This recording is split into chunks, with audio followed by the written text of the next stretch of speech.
Hello, I'm Casey Aiken, and this is 21 This Week. Coming up next, everyone wants more housing, but differ on how to obtain it. County Executive Elrich expresses concerns over loss of federal jobs on Montgomery County budget and the first month of the Trump administration. How do voters feel? Our panel of insiders will give you the story behind the story. We're joined by attorney and former House of Delegate member Maricé and Laurie Halverson, a member of the Montgomery County Republican Central Committee. Stay tuned for these stories and more on the next 21 This Week.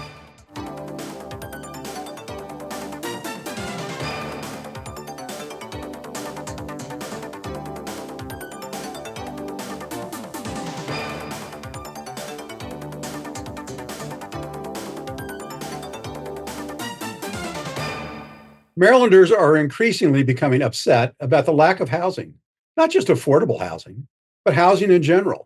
And they are starting to blame, guess who? The politicians. Maricé, poll after poll expresses the need for more housing, but the legislators, Montgomery County Council, proposed holding landlords to the same standards of consumer protection laws. Won't this just have another effect of reducing the housing investment in the county, as we've heard the rent control laws that went into effect last year are doing? Well, I mean, as I'm sitting in the spacious amenities in my high-rise apartment in Wheaton, where I pay $2,800 a month, it's actually higher than my mortgage for the house that I own in Rockville. I would say, when it comes to county changes, the fact that at least we have somebody that's advocating for, I'm a liberal. I'm a liberal, Casey. So even though I'm a landlord and I'm also a tenant, I would agree with Kristen on this one. I think when it comes to any kind of retaliation, the landlords should be held to the same standards as merchants, which is what this bill would do. Well, I understand that, but sometimes you have to look at the negative consequences as well.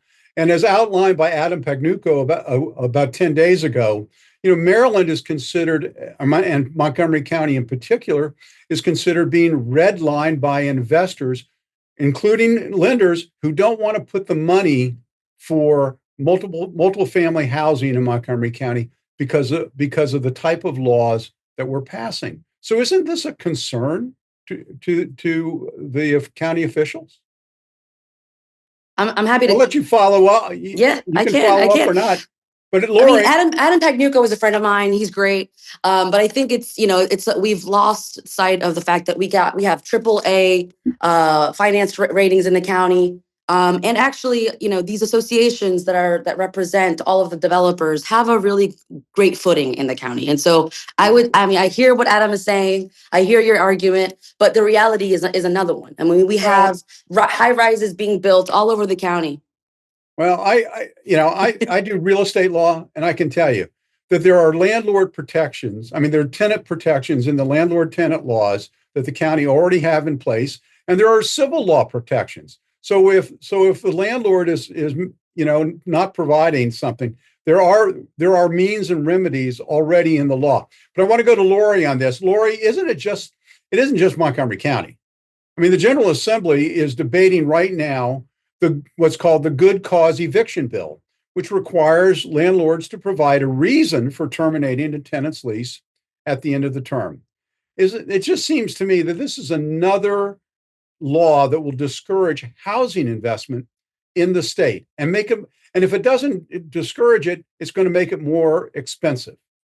Yeah, I believe that.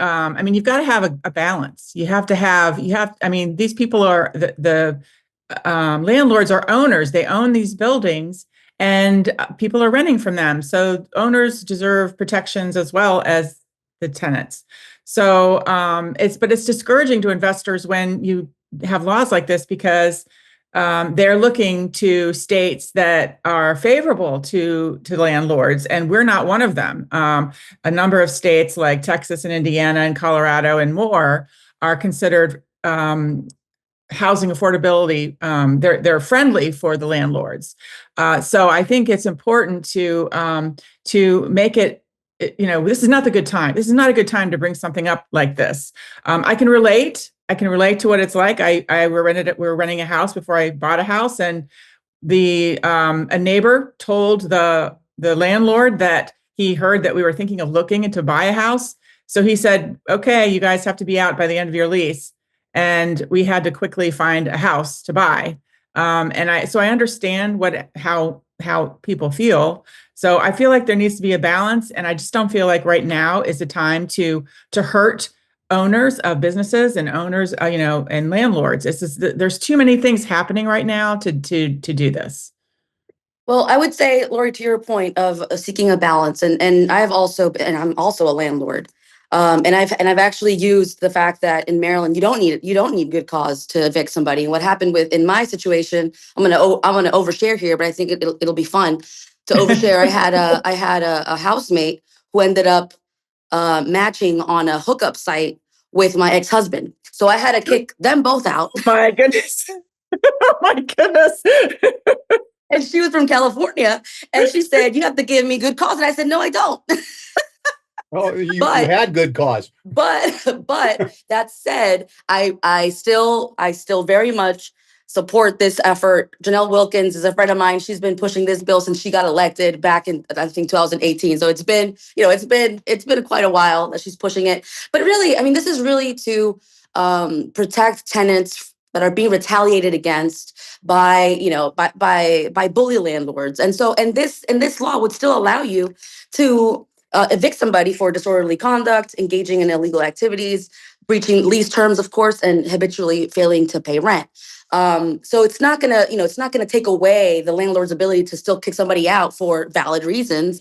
So that said, it's for folks that, like, for example, I mean, just to be able to pay my rent online, I have to pay like a $50 fee. And it's just, it's excruciating. And so I think the moment that I start to complain, if I'm wrongfully evicted, I mean, that's what the whole purpose of this bill is.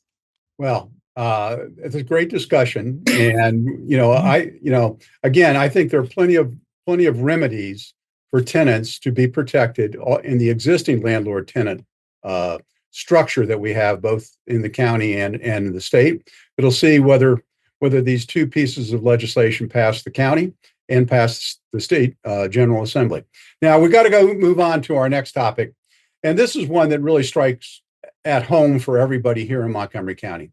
And it's because Montgomery County is well known as a bedroom community for federal employees working in Washington, D.C. or the general area and different federal agencies. And this week, County Executive Marc Elrich expressed concern about the impact that the Trump administration's federal layoffs may have on the county budget. Maricé, Mr. Elrich said it would be a seismic shock to the county if there's severe federal layoffs. What's going to happen? How does a legislative, you having been in the legislature, how do you weigh these things when trying to craft a budget? I mean, I think that's the main concern for most of our politicians, most of our state leaders, the governor, the comptroller, Brooke Learman, and the legislature, losing out on major federal, not just layoffs, but federal funding for programs that the state of Maryland is able to offer. It's a huge concern. And I would agree with Mark. I think, it is a seismic level of damage that would be, that would occur in our county. Just thinking about some of the layoffs, for example, of the FDA and the NIH, both agencies, they're in our county. Our neighbors work there. I understand there was 1,500 employees were laid off from NIH. So not just obviously, the devastation to the county in terms of, being able to afford to live here, if you have these government jobs, et cetera, but also just nationally, the research, the national treasure of the geniuses that we have living and working for the county, for the country, it is devastating. And, I think the General Assembly, they have their work cut out for them. I mean, I do not envy my friends that are still in the legislature. I can't speak to, what it is that they're doing because I'm not there. But I can see definitely, they're trying to grab onto whatever they can From Montgomery College, for example, in higher education in general, we've also seen that cuts for the Department of Education and the firings at Department of Education, and then the attacks on DEI, et cetera, for a county and a state that, is proud of our DEI efforts. We are having to change that, just on our websites and on our policies where we are using these federal funds. Otherwise, we're being threatened that those federal funds will no longer be there. Well, there's a lot of issues going on, and Laurie, but it appears here, let's focus on the county for a second, that the new school board and its unions haven't been reading the newspapers since this week, and next week they're holding different press conferences demanding full funding of the MCPS operating budget. With test scores to continue to decline and a massive threat of revenue from the loss of federal employment, when will these people wake up and smell the coffee that maybe their demands are not going to be met? Yeah, I feel like in Montgomery County, it's so different than what's happening in the rest of the nation. And I feel like Montgomery County is doing resist and do the opposite of what Trump is doing. We had the superintendent proposed a $3.62 billion budget just for Montgomery County Public Schools. And then they turned around and added over 36 million more to that budget. I remember when it was 1 point something billion when my kids were in school. What happened? It's just more than doubled. And on top of what's going on there, it's not just that in the county. Our delegates are just nuts. They're actually proposing to increase the salaries of our Board of Ed members from $24,000 to $124,000 a year. Can you believe that? And then on top of that, you know what else they're doing? They're proposing to add more religious holidays to the calendar. To account for the Muslim holidays, and I think one Indian holiday, Diwali. So, if we saw performance increasing, maybe that would make some sense. But performance is not; it's decreasing. It's getting worse. So, how will any of these proposals and any of this extra money? How is that going to help students perform better? I feel like we're paying more and getting less. Well, not just, here. I think the effects of the layoffs will have a really that's strong going to effect really possibly change on the county. It's going to trickle down to all different levels, from the grant making that's done to the services that are being provided. It's certainly still a wait and see. But I know there are people that think that within 90 days from the beginning of the administration, things will settle down and be that things can be more normal. But I think it's going to be a really bumpy ride until we get to that place. When we come back from this short break, how are Marylanders feeling after the first month of the Trump administration? Stay tuned. Hey world, I have a quick message. It's about safe driving. All right, let's go. Anytime you're driving, have the seatbelt buckled tight. Both hands on the wheel and your phone out of sight. When not in your hand trying to text somebody back. Because if you do, your car might get smacked. The moral of the story, just put your phone down. The people on the road will stay safe and sound. Put your phone down, put your phone down. People on the road will stay safe and sound. Yeah.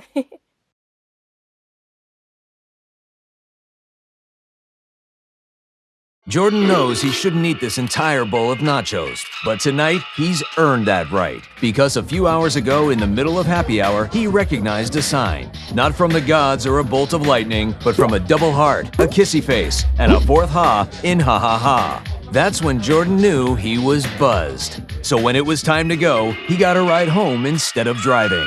Be a legend like Jordan. Recognize your buzzed warning signs and get a ride home. Buzz driving is drunk driving.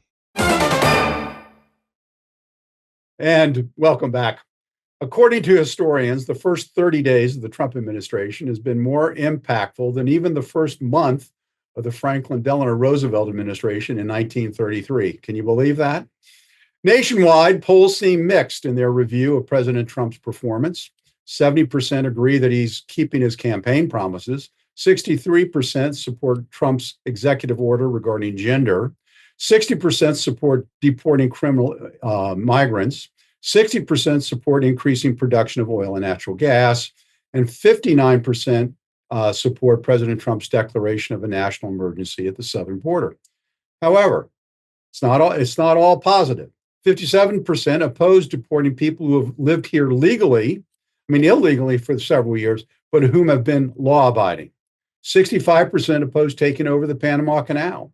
65% oppose the pardoning of the Jan 6 defendants. And 71% oppose the renaming of the Gulf of America. Maricé, as in any change of administration, there's some good, some bad. And a recent article pointed out that Marylanders were concerned that President Trump's effort at creating efficiencies in government are making things worse, not better. What do you think about this?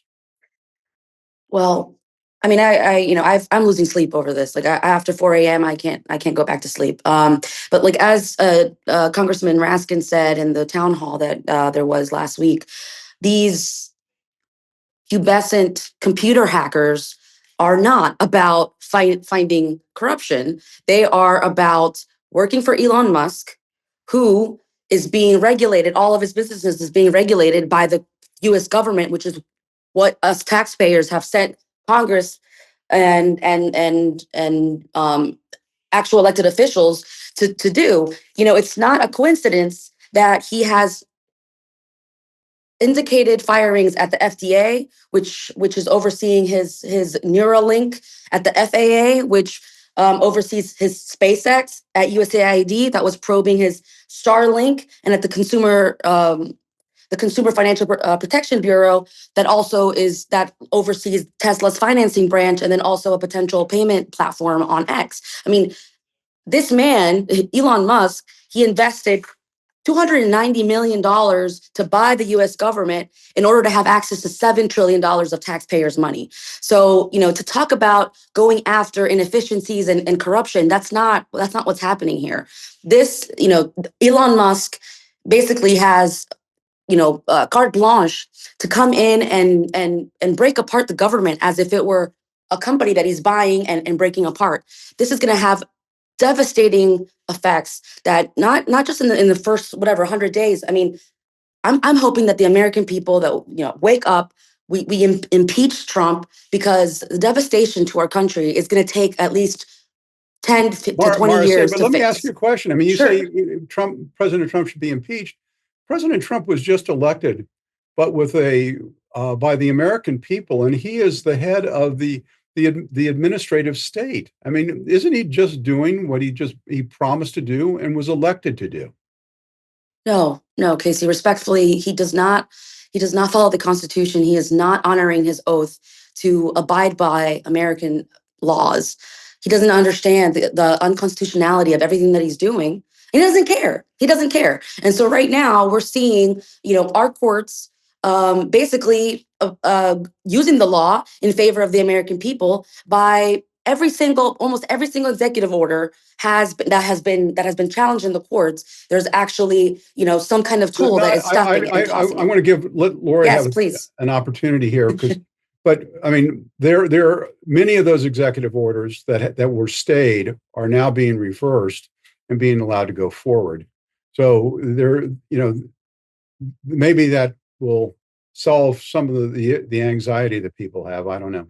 Laurie, Marylanders are very concerned, however, who we're talking about President Trump's foreign policies with respect to Gaza, Greenland, the Panama Canal, and Ukraine. Are these concerns more because of President Trump's style or because of substance? Well, 70% of people agree that Trump is doing what he promised. How many people who are elected can you say after just 1 month in office that they're doing what they promised? Most people have no idea what someone has even done in 1 month. I think that's a phenomenal statistic. And and I'm glad Maricé mentioned this town hall that Jamie Raskin held, because I was online. It was an online town hall. There was another one, I guess, later that was in person. But anyway, the online town hall, I immediately put my I entered *3 so that I could ask a question, and a screener came on and said, asked me what my question was. I probably should have lied, but I don't like to lie. So, I mean, I usually don't. So I told my question that I was asking him, why was he talking so much about how Trump is doing this and this and this? And why isn't he instead talking about what he can do for the state of Maryland? And I did not get to ask my question. I was screened out and not allowed to. And all the other questions were glowing questions about Raskin. So talk about democracy, Raskin. I think you need to let some people ask questions that are a little bit challenging for you. And I think the Democrats are just scared to death because they see that what Trump said and what we voted for, what the majority of people voted for in this country, if DEI is failing, we're all now seeing that the veil is coming off. I'm not hearing a lot of Democrats complaining about DEI being gone, actually, because I think that was a really bad idea in the first place, because it's discriminatory. All the hostages that have been released. Oh my gosh, like that was right away that started happening. Laurie, I'm going to have to ask you to I mean, I could go on and on about all these wonderful things, and I am ecstatic that I'm ecstatic to see everything that's happening, and I believe it's totally constitutional. Stephen Miller explained that yesterday to the news. Laurie, I got to cut you off. We're running out of time. I'm sorry. And I'm going to answer my own question here, which is about the foreign policy aspect of what Donald Trump is doing. There are many things about President Trump which I admire. One of them is I do not admire how he conducts his foreign policy in the press and so openly. I believe foreign policy matters are too important to have on the front page of the newspaper and on Twitter every day. So I'm going to have to leave it here. I understand. I respect both of your opinions. I think they're great. And it naturally shows the division that we have here in the county. But we're going to have to, we've run out of time. I probably should have realized that there was a whole lot more to talk about than I allocated time for. Now stay tuned for parting shots. When I first saw Turtle, my heart was full. Now anything but lonely. We had this deep connection, this heart connection. He just wants to be close to you and part of your life. Every day with Turtle is a perfect day. When I'm holding her, it makes me feel calmer. I think everything he does shows how much he loves us. When we adopt a shelter pet, we discover they're a little bit of a lot of things, but they're all pure love. If I could go back and change it all, I would. I think I'm gonna miss you the most. I'm sorry. I'm so sorry. I'm so sorry. Maybe it's just the little moments. If I could go back and change it all, if I could go back, I would. But I can't.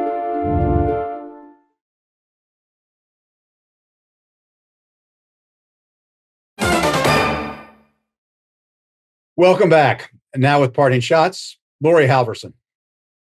Yes, I just want to say now, the general session is still going on in Maryland. It's almost halfway through. And I know there are people out there, not just Republicans, but independents and Democrats who don't like their taxes going up. And if you don't like it, I implore you, if you really don't want to see your taxes go up, they don't listen to Republicans, but they'll listen to you if you contact them. And the more people that contact them, the less likely you're going to see those tax increases. So please pick up the phone, get out your computer, write to your legislators, let them know how you feel, or forever hold your peace. Thank you, Laurie. Maricé Morales, your parting shot. Yeah, just reminding folks that, votes, elections matter. And if you actually follow what the Republican agenda and the Republican budget in the Congress is actually offering to do for the American people, it's $230 billion cuts to SNAP programs, $880 billion cuts to healthcare, and $330 billion cuts to public education, and a $4.5 trillion tax cuts for not tax cuts, actually credits so that billionaires can continue to just evade taxes. So the American people we have to wake up, we have to get involved. And if we need to solve the problems ourselves at this point. Thank you. Thank you all. Great discussion. I want to thank you both for being here. I want to thank the audience for tuning in each and every week to Montgomery County's hardest hitting political talk show. For 21 this week, I'm Casey Aiken.